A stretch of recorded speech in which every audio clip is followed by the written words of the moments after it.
Hi guys, so in this video I'm going to show you how to tackle some questions on evolution. So what I'm going to do first of all is I'm going to read the information that I'm given at the top, and I'm going to highlight the important parts and write some brief notes about what I know about those parts. So what I'd like you to do is on your own copy down exactly the things that I do. Okay, so let's start. A teacher took her biology class to the school's grass sports field for a lesson on natural selection. Okay, so the lesson is about natural selection, so that would appear to be an important part to highlight. And I'm just going to write down a few things that I know. Okay, so the first thing I'm going to write down is that it's also known as survival of the fittest.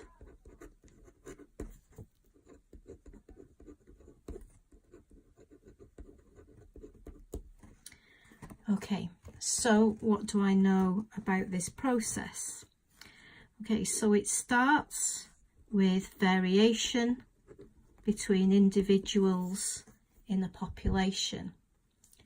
At some point, that population is put under some form of selective pressure.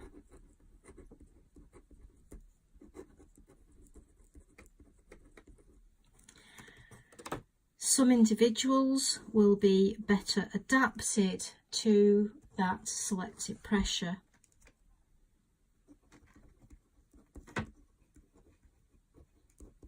And these individuals are more likely to survive and breed. They will then pass on their characteristics, and over time the number of better adapted organisms in a population will increase. Okay, so I'm going to look at the rest of the question now. So the teacher arranged for some students in a circle and then threw 30 green paper clips and 30 red paper clips, so that seems quite important to me, onto the grass within a circle. The students were asked to collect as many paper clips as they could in 5 seconds. The number of green and red paper clips were then counted. 25 red paper clips and 13 green paper clips were found. So the first thing that springs to my mind is that we have more red collected than green. Okay, so how does that link to the questions? So our first question is explain, so we need to say why something happens, how this demonstration models part of the theory of evolution. Now evolution's not been mentioned before, so I'm going to just remind myself what evolution is, and that is the gradual change in organisms over time. Okay, so we have to explain how this demonstration models part of the theory of evolution by natural selection. So what have the things at the top, which we've already made notes on, link to this? Well, our students picked up more red paper clips than green. So why was that? The green ones were less likely to be picked up because they were thrown onto grass, which is green. So they blended in with their background, and the more scientific word to use is camouflage. So I can now write my first point. Pupils were less likely to pick up green paper clips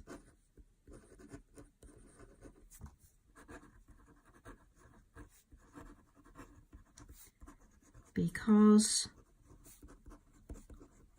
they were camouflaged against the green grass.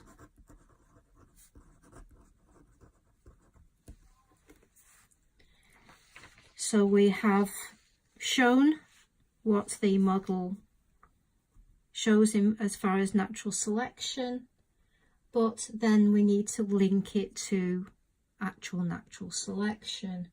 So now we can put that this models that individuals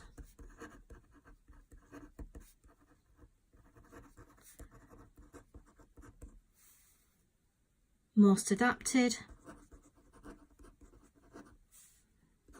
to the selective pressure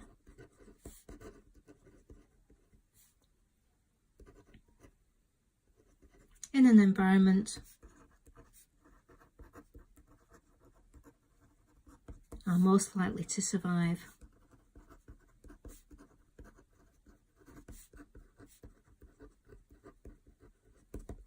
So here we're getting how the model supports it and what it supports in the theory.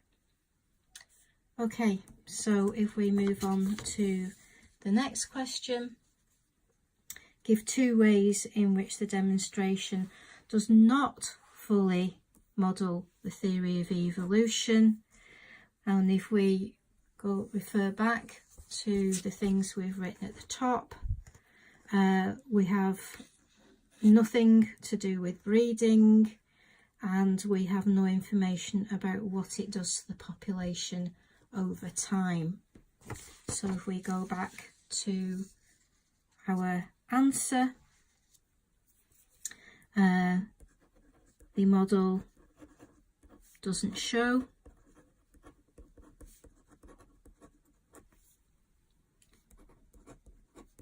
how the best adapted breed, or how the numbers of better adapted individuals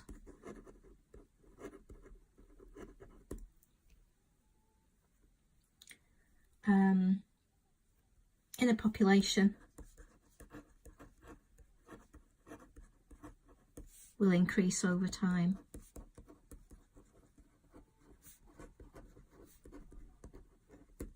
One mark for each. Okay, right, let's get to the 6 marker, a little bit more of a challenge. Again, you need to read the information that you are given before you start.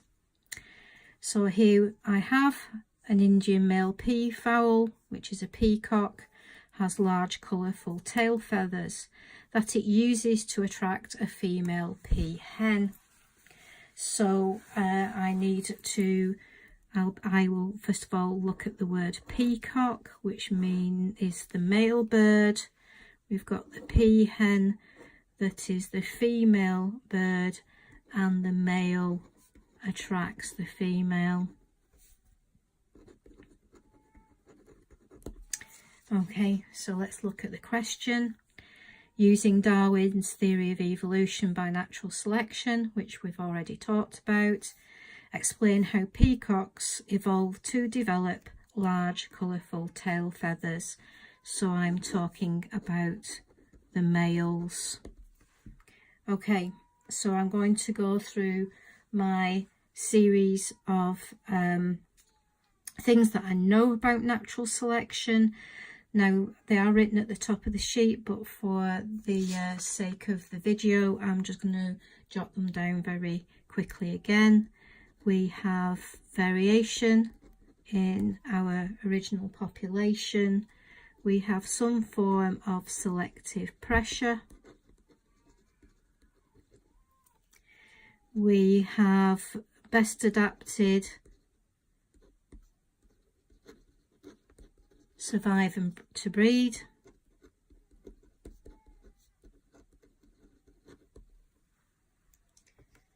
And we have the passing on. They're advantageous genes.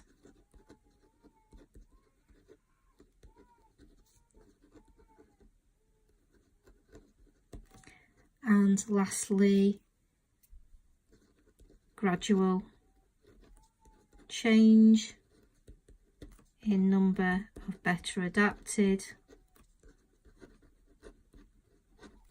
over time. Okay, so I'm just simply going to link these steps to my particular example of the male peahens developing large, colourful tails over time. So let's deal with the first bullet point. I'm going to bullet point my answer actually, because it'll just make it a little bit easier. So peacocks in a population, I'm just abbreviating here, you would want to write down the full words, show variation in tail size and colour. So that's my first point ticked off. I'm now going to tackle selective pressure. The selective pressure is competition between males for the females.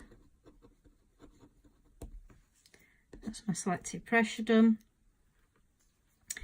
Now I'm going to need to look at which best adapted. So the females are more likely to choose the males with the largest and most colourful tails.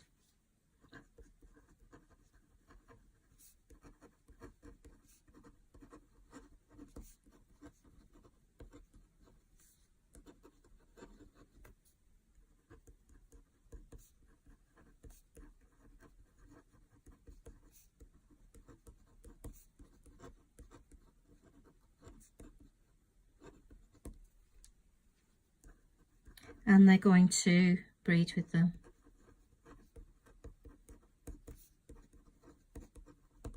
Okay, so that's my third point done. My fourth point, pass on advantageous genes. These males will pass on their advantageous genes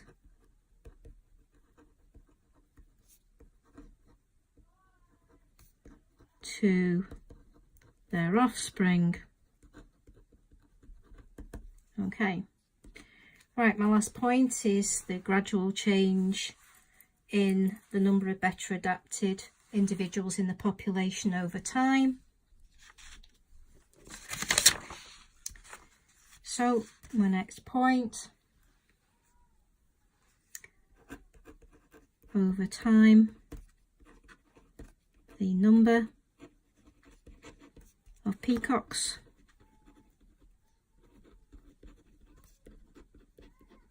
with large colourful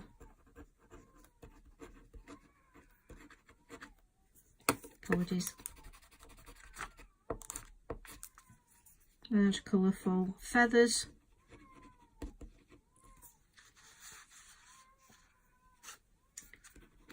will increase in the population and eventually all males will have large, colourful tails. And there you have it. That's my answer with more than enough information to get 6 marks.